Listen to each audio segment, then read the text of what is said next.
Jaya Radha Madhava Nanda Vihari Radha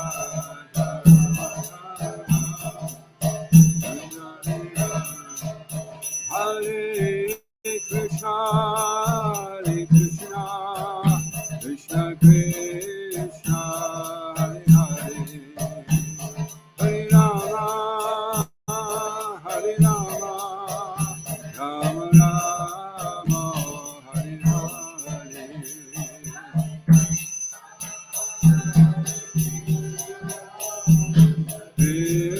Krishna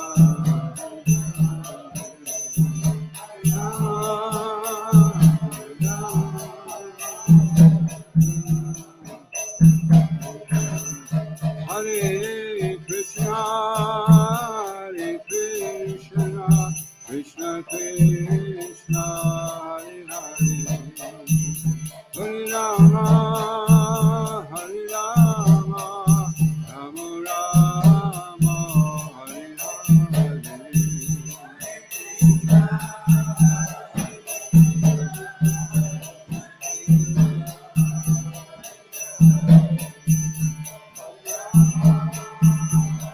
Rama, Hare Krishna, Hare Krishna, Krishna Krishna, Hare Hare, Hare Rama, Hare Rama, Rama Rama, Hare Hare.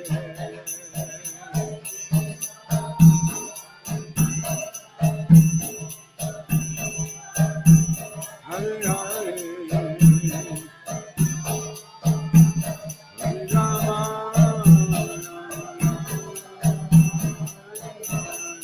Hare Krishna, Hare Krishna, Krishna Krishna, Hare Hare, Hare Rama, Hare Rama, Rama Rama, Hare Hare.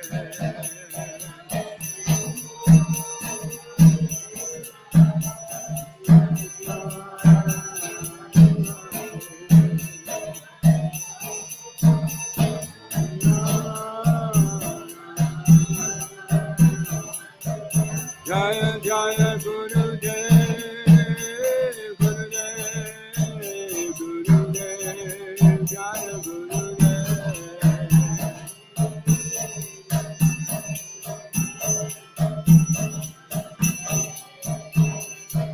Jaya Jaya Gurudev, Gurudev, Gurudev, Gurudev.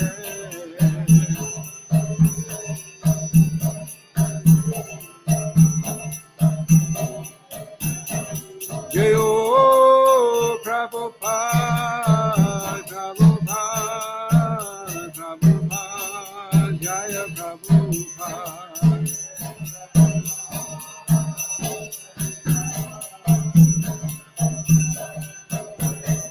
Jayo Prabhupada, Prabhupada, Prabhupada, Prabhupada.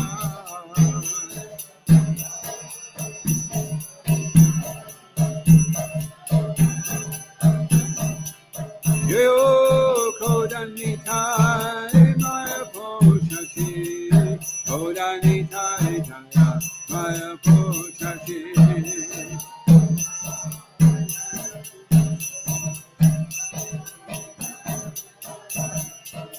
Yo Kodanitai Maya Poshati, Kodanitai Jaya Maya Poshati.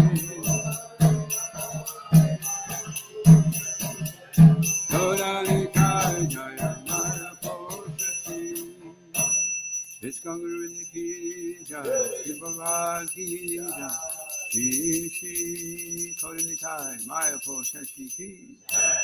Namo Vishnu Krishna Vishnu Shrimati Shri Ram, so we can all close to Shri Prabhupada.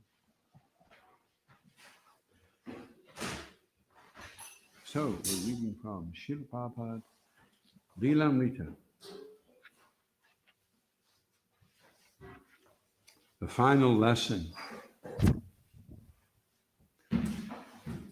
Despite his promise to live, Srila Prabhupada said his life was still in Krishna's hands. Everything was his free choice. Everything was. His free choice did not mean he was absolutely independent.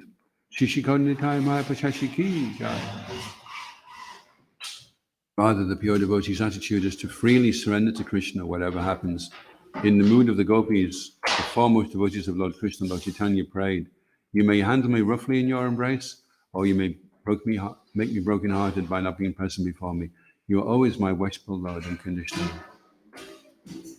Because the exchanges between the Lord and his pure devotees are always supremely personal, both the Lord and his devotees express desires and individual will.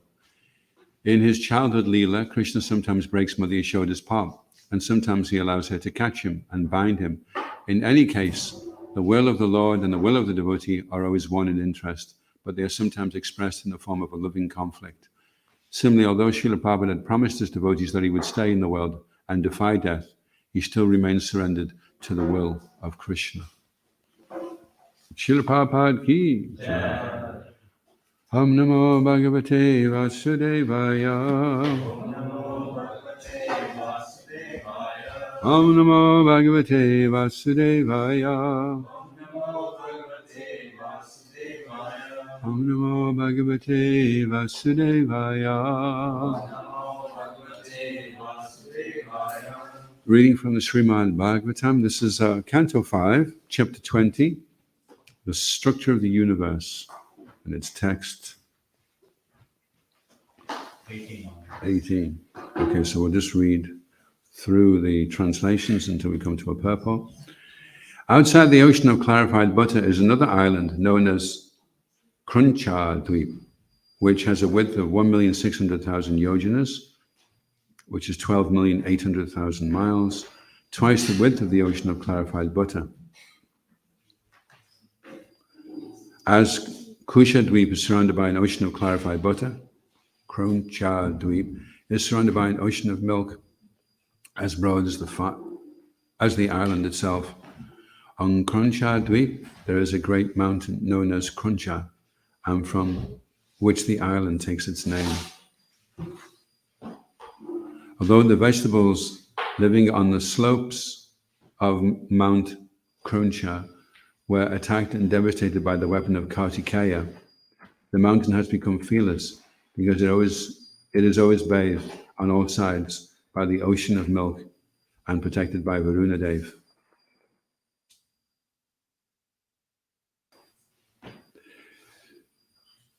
So we're on to, the ruler of this island was another son of Maharaj Priyavrata. His name was Grita Prishta, and he was a very learned scholar.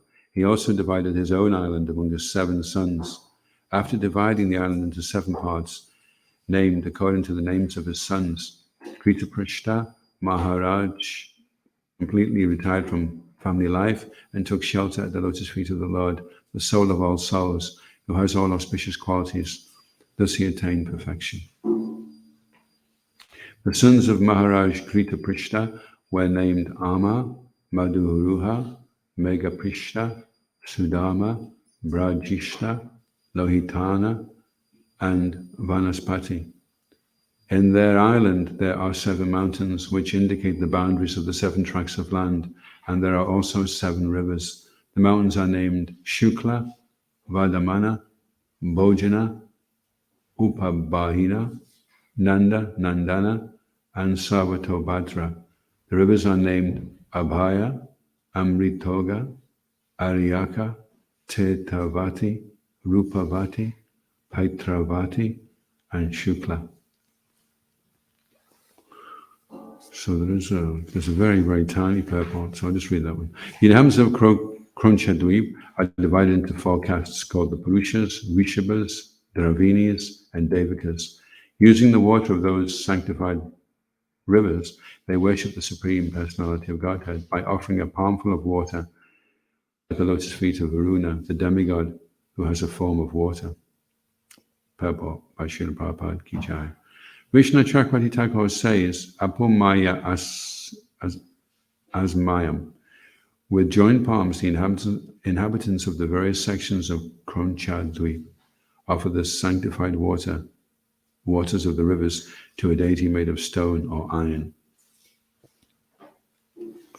Okay, so text 23. Apa Purusha Vilya Sta Apa Purusha Vilya Sta Punantir Bur Bhuva Suva Punantir Bur Bhuva Suva Nam Ta sorry Punitama Miva Agni Sana Punitama Miva Agni Sprishitam Atmana Bhuva Iti Sprishitam Atmana Bhuva Iti Apa Purusha Viryasta Punante Bhuva Suva Tana Punitamivagni Sprishatam Atmana Bhuva Iti Apa Purusha Viryasta Punante Bhuva Suva Tana Punitamivagni Sprishitam Atmana Bhuva Iti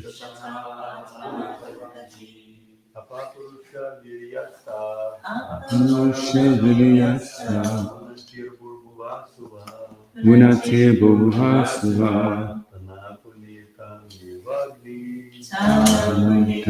Agni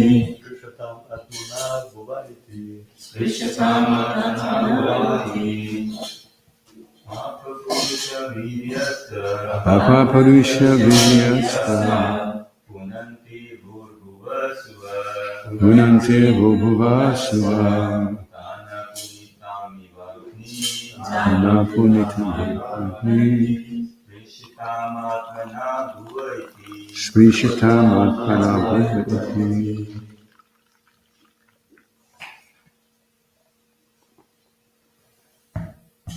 Ladies, Apa Purusha Viryasta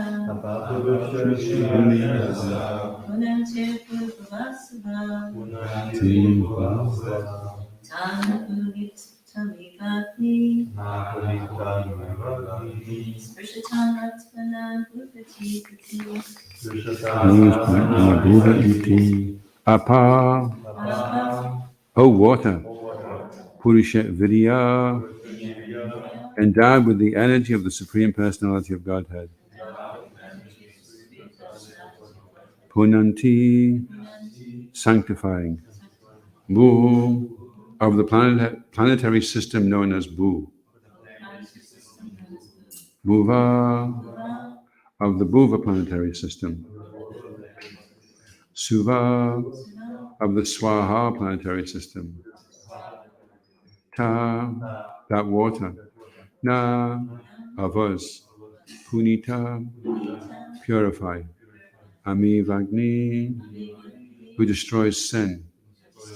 Sprishatam, of those touching. Atmana, by your constitutional position. Bhuva, the bodies. Iti, thus. The inhabitants of Kronchadweep worship with this mantra. O water of the rivers, you have obtained energy from the Supreme Personality of Godhead. Therefore, you purify the three planetary systems known as Bhuloka, Bhuvaloka, and Swaloka. By your constitutional nature, you take away sins, and that is why we are touching you. Kindly continue to purify us. Srila Prabhupada Ki Jai. Krishna says in Bhagavad Gita 7.4, Bhumaya apo nalavayava kamana mano buddhi evacha ahankara iti amme bina prakriti astada. Earth, water, fire, air, ether, mind, intelligence, and false ego. Altogether, these eight comprise my separated material energies. The energy of the Lord acts throughout the creation, just as heat and light, the energies of the sun, act within the universe and make everything work. The specific rivers mentioned in the Shastras are also energies of the Supreme Personality of Godhead, and people who regularly bathe in them are purified. It can actually be seen that many people are cured of diseases simply by bathing in the Ganges. Similarly, the inhabitants of Kunchadweep purify themselves by bathing in the rivers there. Om Jnana Timirandasya Gananjana Shalakaya Chakshurun Militanyena Tasmai Shri Gurave Namaha Shri Chaitanya Manobhistam Stapitam Yena Bhutale Swayam Rupagramayam Tadati Swavadantikam Jaya Shri Krishna Chaitanya Prabhu Nityananda Shri Advaita Gadadha Shri Vasadi Gauravatarinda Hare Krishna Krishna Krishna Hare Hare Hare Rama, Rama Rama, Hare Hare. So we're getting a description here of how the universe is structured. So this is amazing information and something which we can access by grace. We can hear the Bhagavatam, but then to enter into the Bhagavatam, we have to be qualified. We have to have faith and purification of consciousness. And in that situation, then we can enter into the Bhagavatam. The Bhagavatam can open up the whole universe and help us to see how it is structured. So that's the authority of the Bhagavatam. And like Prabhupada Prana was making the point the other day, you may have a really, really big telescope. It's still the same eye that's looking through the telescope that's looking without the telescope. So the defects are still there. But when you see through the Bhagavatam, then you don't see with these eyes. You see through the ears, Chakshush Shastra. To see through the ears. Of course, to see through the ears is no easy thing, actually, because to see through the ears, you have to first of all be using them. And they say that we have 2 ears and 1 mouth because we're supposed to listen twice as much as we talk. But most people have got about 10 mouths and half an ear. Spend most of the time just talking, and they're not even listening to themselves. So that's unfortunately what's going on. A lot of babbling is going on, and the babbling of an incessant babble. Krishna explains in the Gita, there's an incessant babble of desires, but for one who's situated deeply in his consciousness, he's not disturbed because he's sitting on the bottom of the ocean. And although he's aware that the babble is there at the top, it has no effect upon him. So Bhagavatam is helping us to deepen our consciousness. And in a purified state, we can become aware that the pages of the Bhagavatam are opening up everything, how the universe is structured, how the spiritual world is situated, what God looks like, how God behaves, what he likes, what he doesn't like, how he's dressed, where he lives, who his associates are. Everything is accessible there in the Bhagavatam. That's why before we access the Bhagavatam, it has to be systematic. It has to be following a regular principles, leading a sattvic life. A certain amount of chanting needs to be there. Information, preliminary information that's given in the Bhagavad Gita to help us become free from material attachment and become more aware of our spiritual nature as the soul. And that's all preliminary. And then the Bhagavatam takes us canto by canto, further and further into the mysteries of life.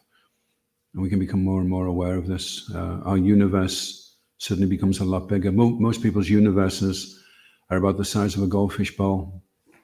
And they spend their entire life in the goldfish bowl, telling everybody about what's outside of it, but they never really have any experience other than what they've seen on the TV or read in the newspaper.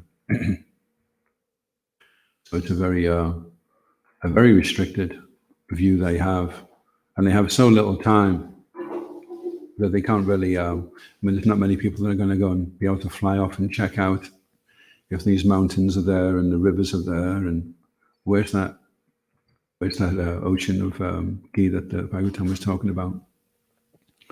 So the easiest way to acquire knowledge is not through our own sensory perception, but through the art of hearing.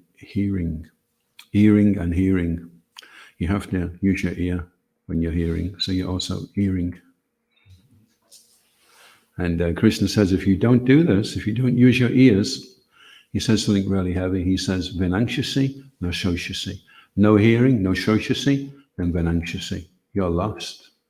Nothing I can do for you. If you don't grab the rope, then you're lost. You can't get out. If I'm throwing you a rope and you're not interested in grabbing the rope, you've got your own idea, your own rope, then you've got no chance. Vinanshasi, then you're lost. If you hear, then you can grab onto the rope, then I can pull you out. But you have to hear submissively. And if you hear submissively, then you will appreciate that what you're hearing is the truth. But you have to hear without argumentation and submissively. And then the vibration can go in, and then we can become aware that we're being taken on a tour of the universe right now to see how it's structured. Cosmological,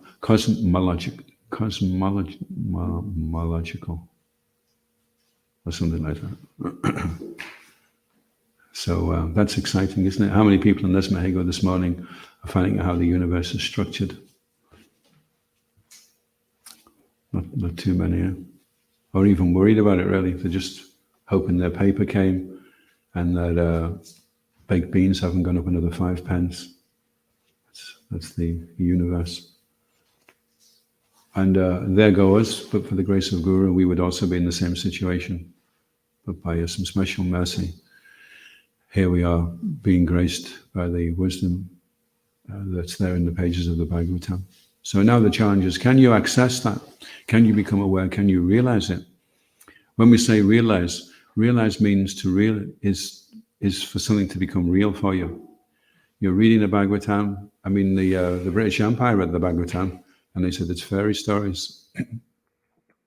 It's Lord of the Rings, Hobbit. So they didn't realize the Bhagavatam. They were not able to understand that it was real. So can we do that? Can we become realized? Can we come to understand that it is real, that Krishna is real, that we are not the body, that is real. We are eternal, that is real. We're full of bliss and knowledge, that is real. That's reality. Can we realize it? Any questions or comments? Yes, Pip. I'm wondering on the past couple of days, that's really interesting.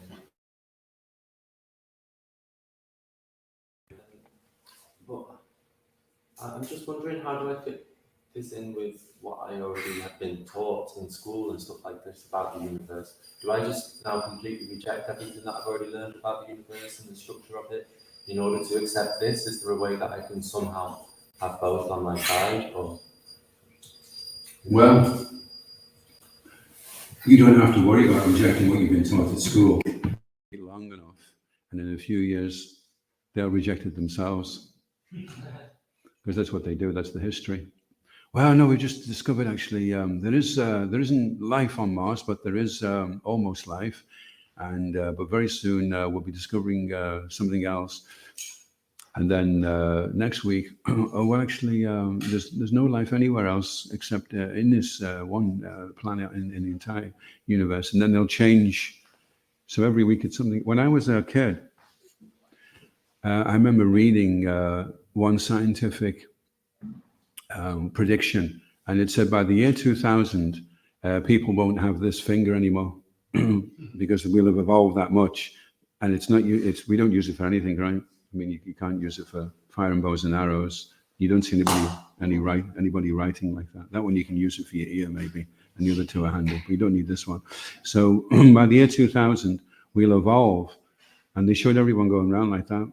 Morning, Mrs. Jones. And there was no finger there. And they had a jetpack on the back, and it was saying, by the year 2000, most people will be flying around with jetpacks with only 4 fingers.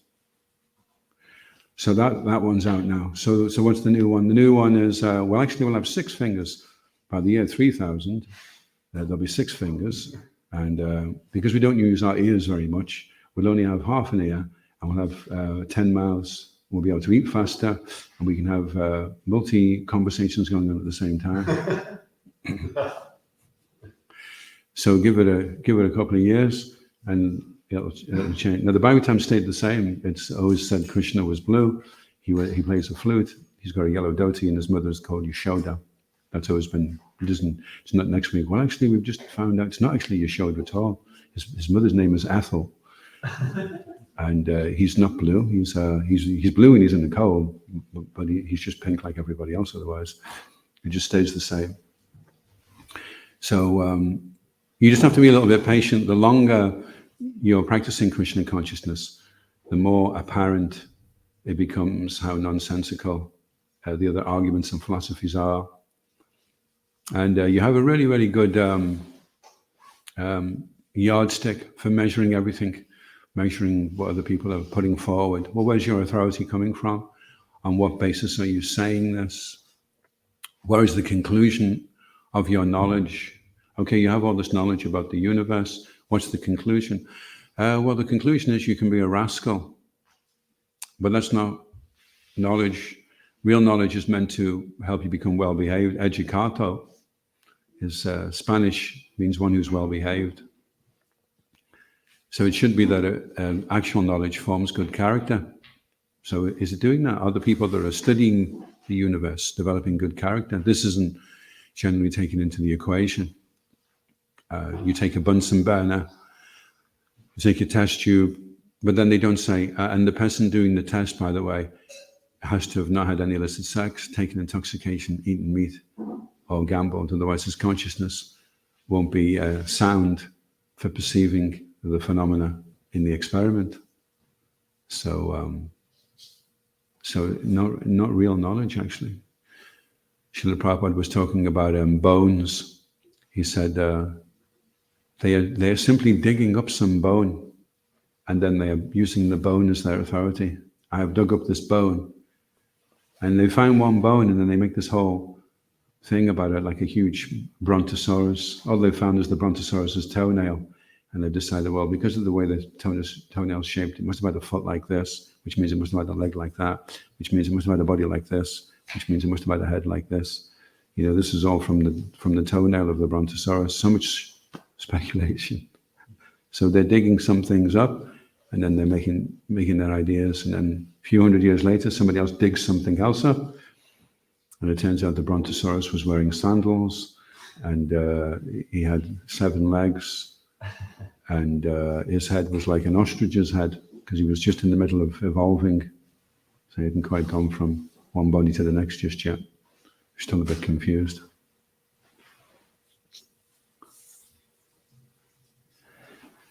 And the reason why whales are mammals, do you know why whales are mammals?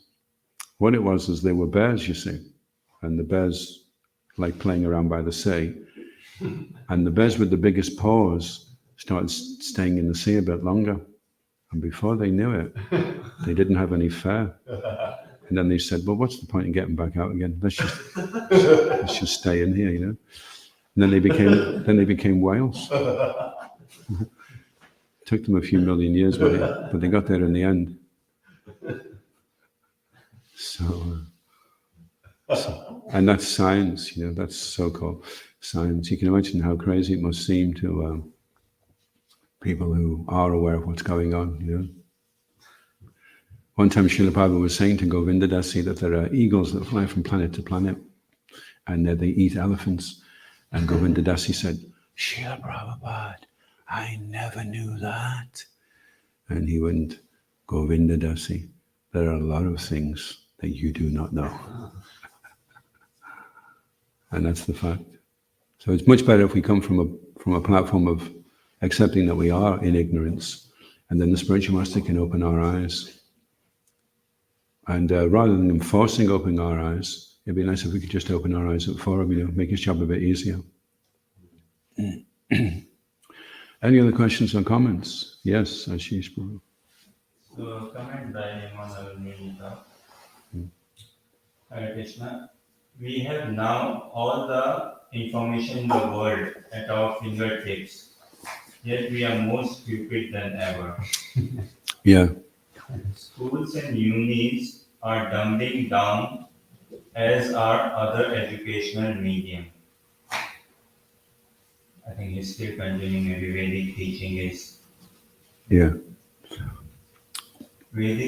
is rooted in a truth that seems to resonate. Yeah, the nature of truth is it's independent of our idea of what we think it should be. So that really impedes your ability to understand the truth.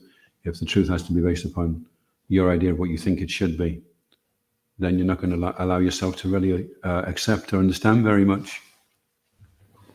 Like Prana was saying yesterday, the frog in the well. You tell the frog about the ocean, and the frog is saying, "Is it this big?" And he puffs up his chest, and they say, "No, much bigger." Is it this big? This big? Shishikonitai Mapashashikijai. And eventually it just pops. It just explodes because you cannot conceive. You have to just accept. It's millions of times bigger. Oh no, that's not possible. Thank you for the question. So many in listening who they are perhaps not interested in understanding the structure of the universe. On our part, what is it that we can do that people become interested in hearing the message of Srimad? Well, we can. Our idea is not to be confrontational or challenge people or to judge people, but more to understand people. And when people realize that we do understand them, then they'll be more inclined to listen to us, to understand us. So the ability to communicate information is primarily based upon the ability to hear, to be able to listen to people, and to understand what it is that they are puzzled about. With counseling, actually, a lot of the time you're just allowing the person to hear themselves by listening to them. And as they listen to themselves, then they start to come up with their own solutions for their problems. So people don't know what's going to happen when they die. They don't know what the meaning of their lives are. And so they divert themselves with so many different distractions to evade the issue. So it should be that when people come in contact with devotees, although the devotee doesn't openly say anything, they become aware on a very subtle level that this person is aware of where he's going at the time of death, and he's not afraid. He's aware that he's not the body. Although you don't say a word, you don't say anything at all about it. And then they just become curious. What is it about you that makes you so happy and so positive about life? What do you think about this? What do you think about that? So unless the person asks the question, if you stop somebody today and Les Mahego and say, "Excuse me, I just wanted to let you know how the universe is structured," then they may say, "Well, I haven't really got time because I'm trying to get to the post box and pay my bill. And if I miss it, then they're going to charge me extra." And then never mind that. I'm talking about Cruncher Dweep. And there's a river. Did you know there's a river that's over 1 million miles wide that's full of ghee? I just need to get this in the post box.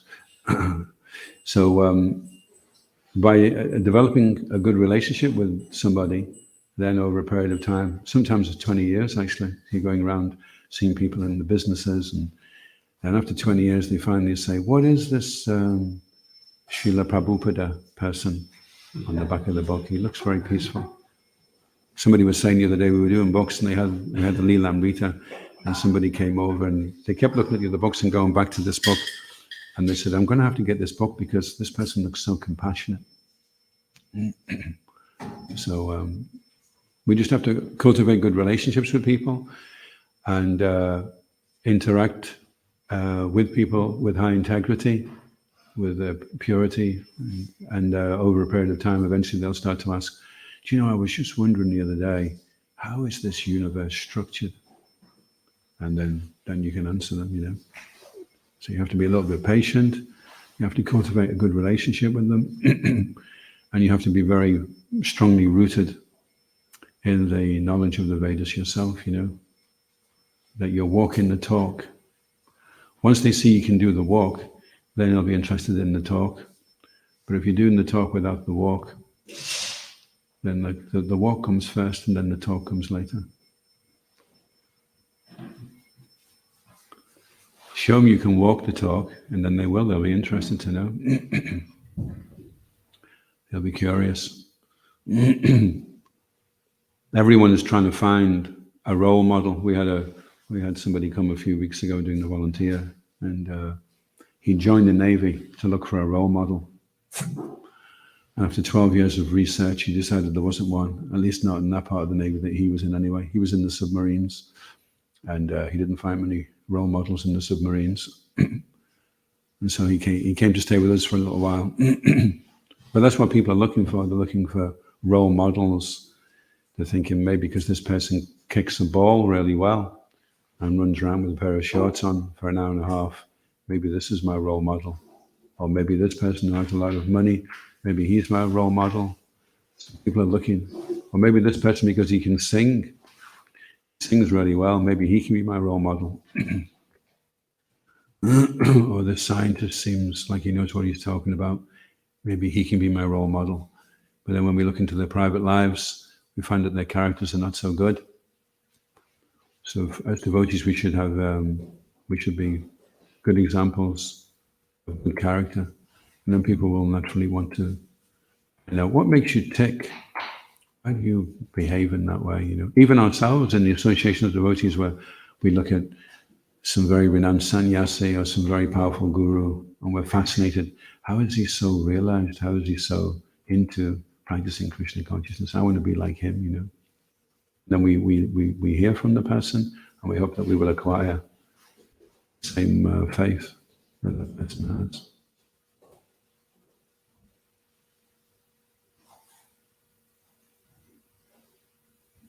At one time, there was a devotee. He was running for some high position in politics, and his manifesto was the 4 regulative principles. You can trust me because I'm following these rules.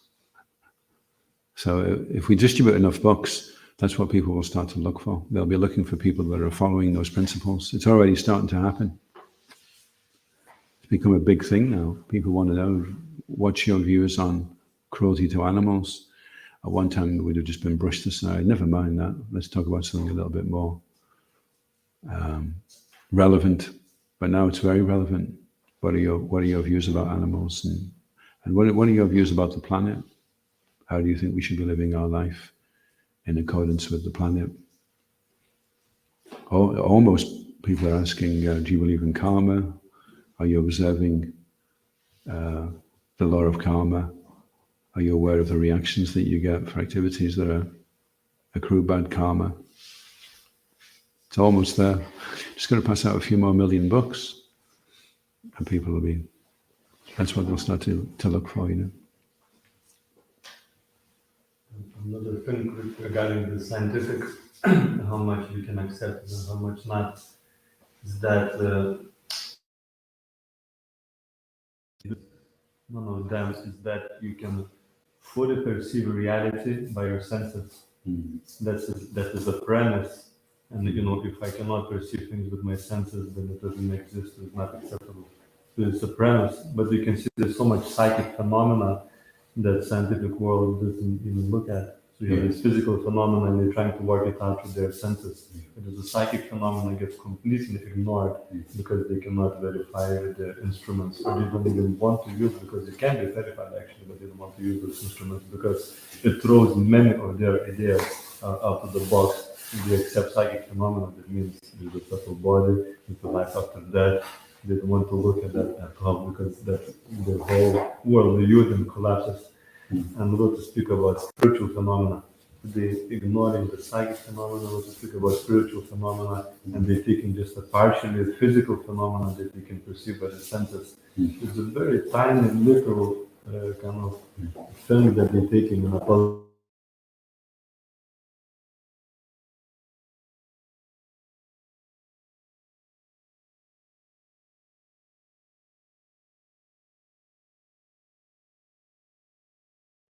and there were these pink citrusy things. And I'd been a devotee maybe about 3 months by that time. And I was eating one of them, and I turned to this devotee and I said, wow, these are really, really nice. What is it? And he said, it's grapefruit. And he said it was grapefruit. And I said, no, it can't be grapefruit. I can't eat grapefruit unless it's covered in sugar, because my mum used to get grapefruit sometimes, and she cut them in half, and just sprinkle sugar all over them on both sides, and then the sugar would melt into the grapefruit, and then the grapefruit tasted okay. I said, no, it can't be. It can't be grapefruit, surely, you know. And the reason why it tasted so sweet was after being vegetarian for like 3 or 4 months, my sensory perception had changed. So words seemed really sour, now seem really sweet. So they're saying that they can only accept reality according to how their senses perceive it. But how your senses perceive reality can change according to the type of lifestyle that you lead. If you lead a lifestyle in the mode of goodness, then your sensory perception changes. You become illuminated with a sense of happiness and knowledge, which isn't there in the mode of ignorance. So if you're going to approach some scientific test in the mode of ignorance, then what you perceive is going to be different.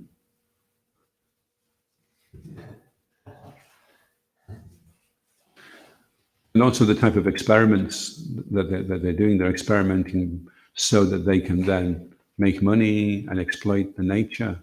So why not change the nature of the experiment in the first place? Like there's one experiment called the double slit experiment, and they shine light through a piece of metal with 2 slits in it. And you would expect there to be just 2 beams of light at the back of the metal plate, but there isn't. There's 4 strips of light. So then they put a camera at the side to film what's going on. How is the light refracting? As soon as they switch the camera on, it goes to 2 beams of light. Switch the camera off, 4 beams of light. Switch the camera on, 2 beams of light. So surely you could pursue that. Does this indicate that there's some kind of conscious reciprocation going on beyond the universe? And the phenomena will change according to how we're approaching it. I mean, that's an amazing breakthrough, isn't it? But they're thinking, hey, listen, guys, we're not going to make a lot of money out of this. Could we sell this in the pound shop? People can have 4 lights on the wall. They put a camera next to it. No. Okay, can't do much with this. Okay, forget that one. Let's go on to something else. So it just gets kicked out. There's one scientist, of course, we all know there was a guy who written, I can't remember his name, who written this book called God. Dawkins or Hawkins. And there is this, and there's a scientist who written a book called Science Delusion.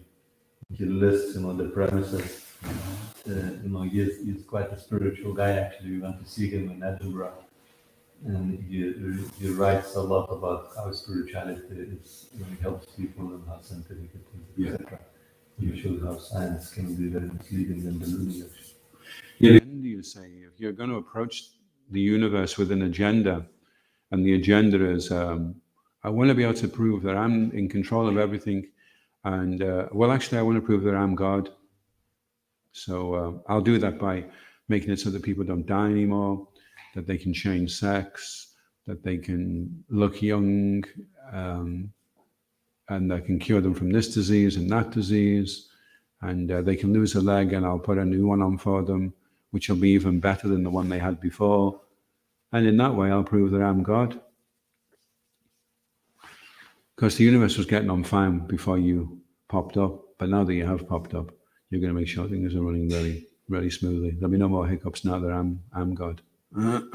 So that's a really poor agenda to approach the universe. You could approach the universe in a very humble state of mind and think, wow, this is just so amazing. I can't even work out what's going on in the molecule, never mind in the universe. And you could have that respect and that awe and approach things in that way.